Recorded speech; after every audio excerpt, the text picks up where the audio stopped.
Voilà, je vous retrouve donc avec notre pâte à brioche. Comme vous pouvez voir, elle a eu le temps de bien pointer. Donc après 3 heures de pointage, 3 heures et demie même, donc c'est à température ambiante, hein, il fait à peu près 16 degrés aujourd'hui.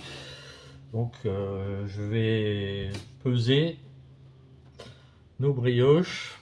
Donc on va certainement faire des brioches d'environ 500 grammes et quelques petites aussi, individuelles peut-être. Voilà. Donc c'est de la brioche, comme je vous dis, on appellera ça plutôt du pain gâteau à la fraise. Voilà. Le problème c'est que ça n'a pas été bien au fond, donc ça, on va le mettre à part, sinon ça va faire des morceaux. Il faudra cuire un peu pour les oiseaux. Le problème des mélangeurs comme ça, c'est qu'ils ne vont pas trop bien au fond et si on n'a pas eu le réflexe de lever, on se retrouve avec un petit morceau qui ne mélange pas bien au fond. Donc ça c'est pas grave, on va le laisser, on le fera cuire à part et ça servira pour les oiseaux. Avec des œufs, ça devrait pas être mauvais, on devrait être content. Voilà. Donc et pour malgré que ce ne soit pas commercial, on va peser nos pâtons à environ 500 grammes, tout simplement pour avoir un souci de régularité à la cuisson. C'est sûr que si on a des... Bon, là je vais faire 450, ouais, 450 grammes, voilà.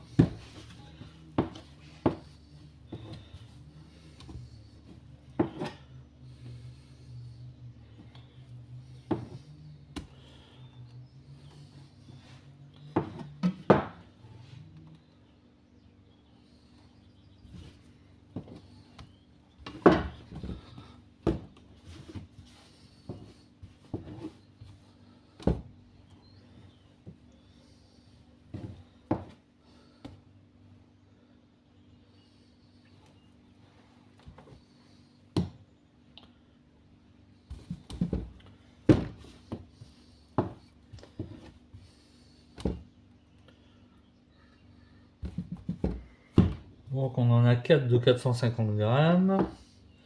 Et on va dire il y a une chute qui fait 240 grammes. Et le petit morceau qui est resté, donc là, on a 100 grammes, donc ça ferait 350 grammes. 4 x 4, 4, ça fait 5, 20, 400. En tout, on aurait 2 kg à peu près environ de pâtes. Donc vous voyez, pour 1 kg de farine, donc là je vais les faire en petites. Voilà, on va faire 4 dedans. 4 petites brioches individuelles. Là on s'amuse pas à les peser une par une. En coupant en 8. Voilà. Nos grosses, donc je vous montre un peu. On va les mettre en forme, légèrement en boule comme ça, pour donner un petit peu de force. Et ensuite, on va les laisser reposer. Environ, les laisser reprendre une demi-heure avant de les façonner définitivement. Là, c'est juste une mise en forme pour redonner un petit peu de force à la pâte. Voilà.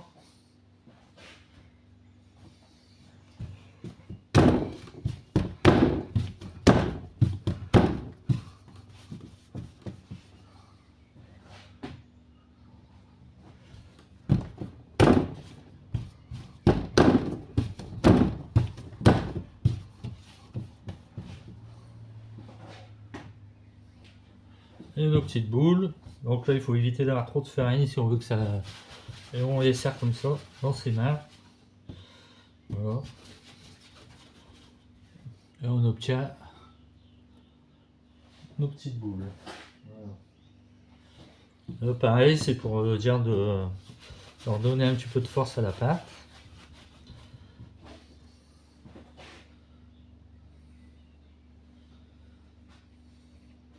Alors là, par rapport à une brioche normale, c'est un petit peu coulant, étant donné que il y a pas mal de sucre, je pense, dans le sirop quand même. Donc on verra à la cuisson ce que ça donnera. J'espère que ça ne va pas colorer trop vite. Parce que je ne sais pas ce qu'ils mettent en quantité en sirop dans le sirop de fraise.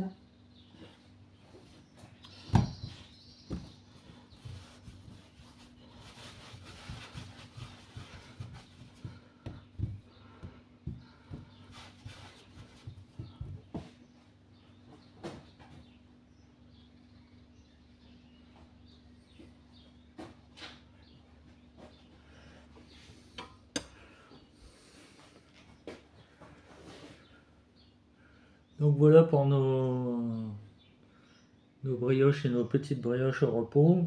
Voilà, je vais couvrir ça et je vous retrouve d'ici une petite demi-heure. On verra comment ça a évolué. À tout à l'heure.